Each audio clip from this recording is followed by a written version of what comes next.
بسم اللہ الرحمن الرحیم۔ اسلامی ماحولیات۔ سورج کو بھی اللہ تعالیٰ نے بنایا۔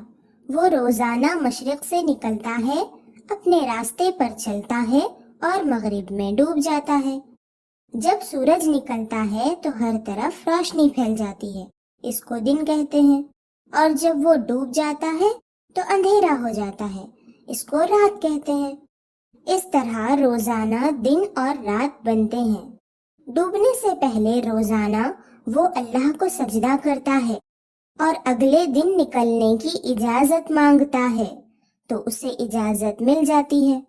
وہ دوسرے دن دوبارہ نکلتا ہے۔ ایک دن ایسا ہوگا کہ وہ سجدہ کر کے اجازت مانگے گا تو اسے اجازت نہیں ملے گی، بلکہ اللہ تعالیٰ اسے واپس جانے کا حکم دے گا تو وہ مغرب کی طرف سے واپس پلٹے گا اور پھر سے مغرب میں ڈوب جائے گا۔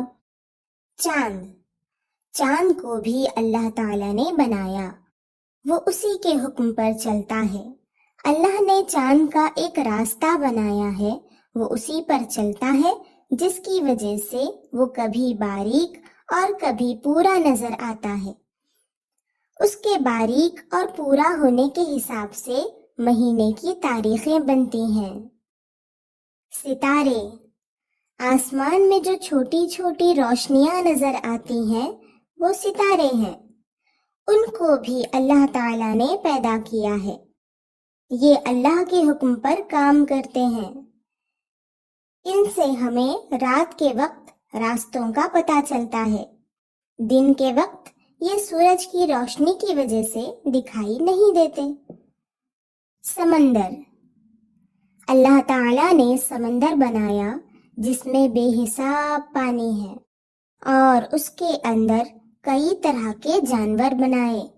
اللہ نے سمندر میں ہمارے لیے مچھلی بنائی جس کو ہم کھاتے ہیں، اور طرح طرح کے اصلی موتی بنائے جس سے ہم زیور بناتے ہیں۔ اور اللہ کے حکم سے سمندر اپنے اوپر بہت بھاری بھاری کشتیوں کو چلاتا ہے۔ جانور، زمین پر اور پانی کے اندر بہت سارے جانور ہیں۔ ان میں سے کچھ پیروں پر چلتے ہیں اور کچھ رینگتے ہیں۔ ان میں سے کچھ جانور کھانے کے قابل ہوتے ہیں اور کچھ جانوروں پر سوار ہو کر انہیں سفر میں استعمال کر سکتے ہیں۔ جانوروں کو انسان کے کاموں میں مدد کے لیے پیدا کیا گیا ہے۔ ان سے کھیتی میں کام لے سکتے ہیں، اور ان میں سے کچھ جانوروں سے دودھ اور انڈے بھی حاصل ہوتے ہیں جو اچھی غذائیں ہیں۔